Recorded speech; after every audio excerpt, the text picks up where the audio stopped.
Hey guys, there's people up there. So Dilly's on the line. Anyway, I want to give you an update on the Codi Bigsby case. At the time Codi disappeared, he was 4 years old, living in Hampton, Virginia, with his dad and 3 small siblings, all under the age of 5. Codi had a sibling a year older than himself, and then 2 twin siblings who were aged 2, I believe. According to his dad, Codi was said to have been last seen by his dad at 2 a.m. on January 31st. He reported Codi missing, allegedly, when he got up at 9 a.m. and realised Codi had gone. And the story he gave was that Codi had opened the door himself and gone off for a wander while Cory slept. Now, law enforcement did not believe this story. They did not believe it. That very day, Cory was taken in for questioning, and he's never gone home. The days that followed, Hampton Police Department were doing daily press briefings and being very clear that their man was already in custody. They weren't considering this an abduction. The police chief was very clear on it. Cory had requested a lawyer and none was given, so there's civil rights violations here that the police department have admitted to.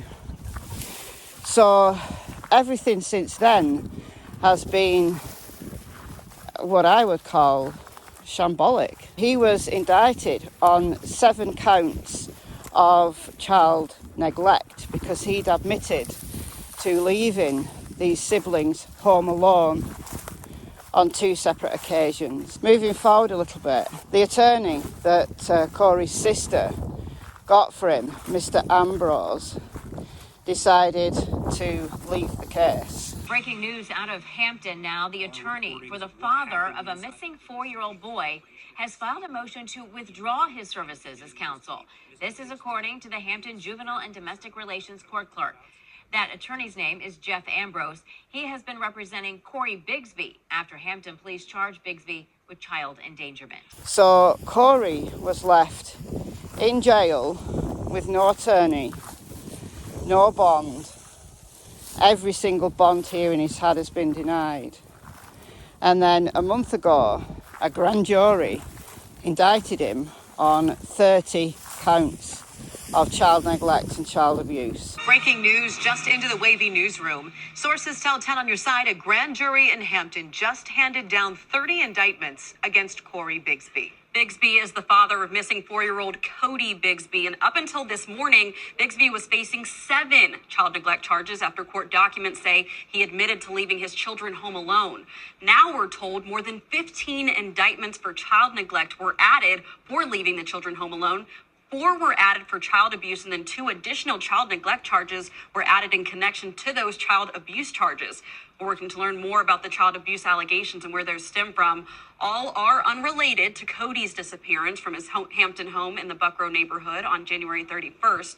We've reported police have only named Cory as a person of interest in Codi's disappearance. 30 counts, which, if found guilty, Bigsby could face up to 162 years in prison. But none of them are connected, allegedly, to the disappearance of Codi. His family are really not happy. He's got a new team of attorneys, and the family recently spoke out, a couple of weeks ago now. They spoke out, they did a press conference, and they did quite a long interview. Look how long he's been locked up. And now he's on suicide watch because of what they is doing to them. My son is gone. But you holding me for 30 charges? And I can't look for my son? And you saying I killed my son? You saying I did something to my son? And now I gotta stay in prison for what you think I might have did? Come on. I thought it was until proven guilty.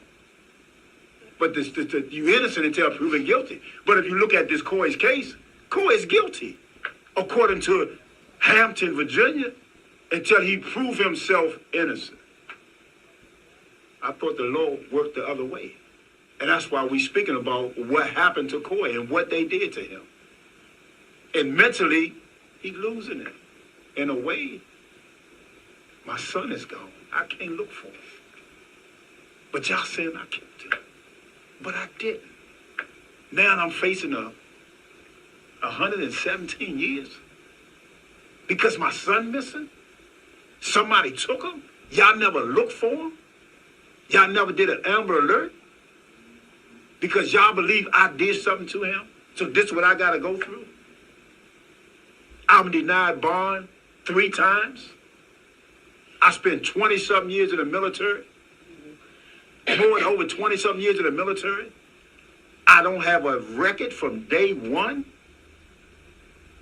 But this is how I get treated. Because I served the United States of America. This what happens to me? Come on, y'all. Is that fair?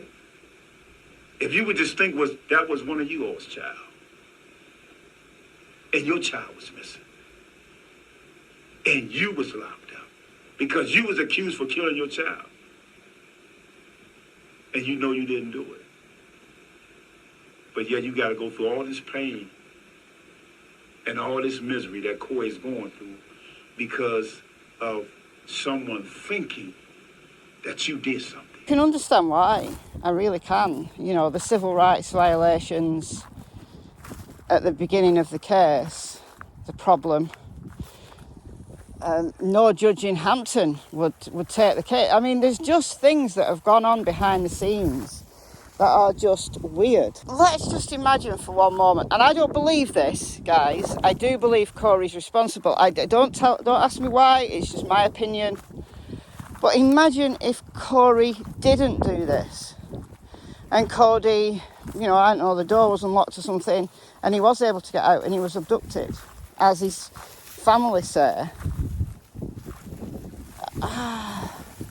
Is it possible? I don't know. I mean, there was snow on the ground. It was winter. Would there have been footprints, or was there not enough snow over that night? Or was there new snow that covered up footprints, either from Codi or from an abductor? There's more questions than there are answers, because the police have honed in on just one person. They believe they've got their man. Now, the police are asking for sightings of Codi back to November.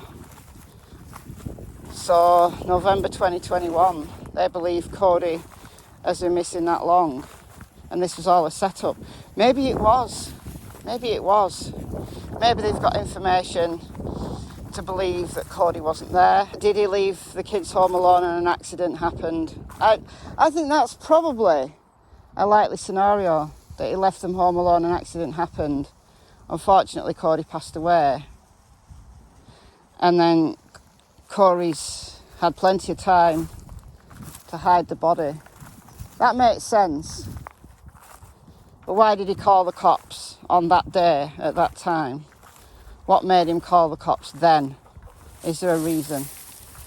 So many questions and not many answers. So I'll be following this case all the way through to the end, guys. This is just an update. I'll speak to you very soon. Goodbye from her, and goodbye from her.